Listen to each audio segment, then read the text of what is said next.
Bonjour YouTube, ici Largo pour une vidéo spéciale Arkham. Alors vous l'avez compris au son de ce début de vidéo, eh bien il s'agit aujourd'hui d'un enterrement de première classe, celui d'horreur à Arkham JCE.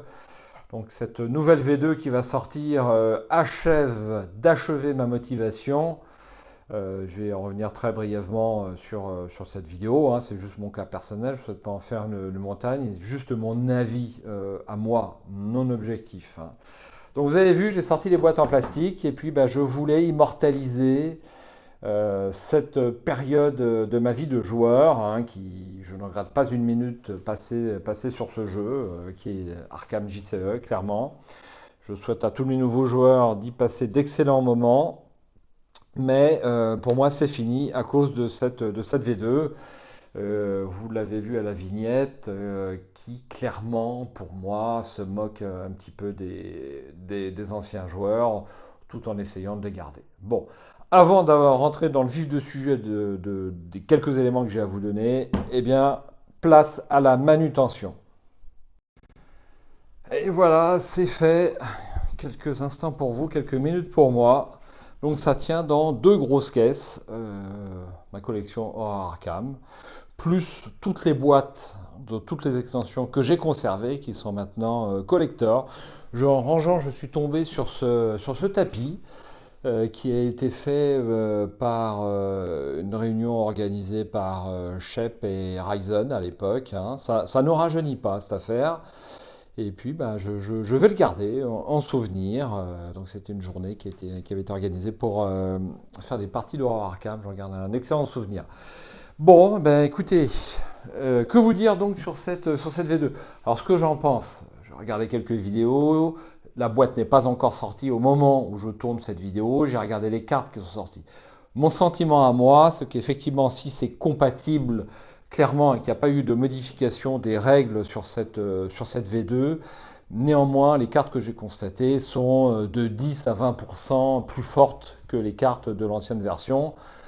Clairement, alors je parle de façon assez empirique, hein, et sur quelques cartes, mais le peu que j'ai vu m'a vraiment convaincu que clairement ils avaient décidé de faciliter un petit peu le jeu.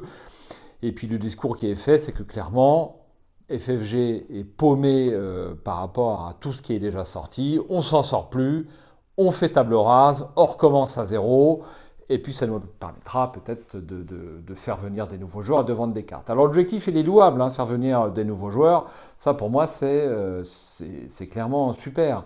Après, pour ceux comme vous et moi, parce que je m'adresse surtout aux collègues qui possèdent l'ancienne collection, pour ceux qui possèdent l'intégralité de la collection, c'est clairement une grande dépréciation morale et financière de votre collection, sans aucun doute, puisque on nous parle de compatibilité, oui, mais c'est clairement un mensonge. On est là pour modifier le jeu, pour modifier l'équilibrage du jeu qui était assez difficile, j'en conviens bien volontiers. Et donc tout ce qui va sortir, clairement, va rendre obsolètes les anciennes cartes. Je ne suis pas devin, mais moi ça me paraît évident. Donc avec tous ces éléments, je trouve que FFG, clairement, aurait dû s'arrêter pour moi sur un succès et sur un jeu légendaire, plutôt que de vouloir refaire une version et de vouloir refaire surtout de l'argent, puisque c'est donc de ça qu'il s'agit. On pouvait s'arrêter là et peut-être passer à autre chose et rester dans la mémoire des gens, voire sur les tables de certains joueurs. Mais il faut savoir s'arrêter. Alors il y a pas mal de choses qui ne sont pas arrêtées. Il y a les Torgal, il y a les 13. En matière de BD, on a pléthore de collections. Tant qu'on peut faire 1 euro, on continue. Bon, soyons raisonnables. Et puis il faut savoir écoutez, passer à autre chose pour FFG et pour les auteurs. Donc là, je trouve que le fait de vouloir essayer de mordre à tous les râteliers, à savoir avoir les nouveaux joueurs et les anciens, me paraît être exagéré. Il fallait faire une V2, on oublie la V1 et basta. Mais là, le fait de dire que c'est compatible, vous pouvez jouer avec l'ensemble de votre collection, bon, non, je trouve ça un petit peu mesquin. Bon, ce n'est que mon avis. Je vous souhaite d'excellentes parties sur Horror Arkham pour les nouveaux joueurs, hein. Je ne regarde pas un seul mot de ce que j'ai dit sur ce jeu au fur et à mesure de ces années. Et il ressortira, je pense, un jour, mais pas avant la retraite. Donc pour moi, c'est au moins 10 ans minimum. Et puis bah, je rouvrirai ces caisses avec nostalgie. Et puis ça sera vraiment à ce moment-là des vidéos collector que des parties sur la première collection de cartes d'Horror Arkham JCE. Donc concernant l'avenir de la chaîne, eh bien écoutez, je ne m'interdis pas de tourner quelques vidéos sur des jeux à fort aspect narratif, comme la 7e citadelle, que vous n'avez pas remarqué, que vous n'avez pas manqué de remarquer ici, Tintin Grell, des choses comme ça. Enfin, c'est l'esprit des jeux que j'aime actuellement, c'est les jeux narratifs.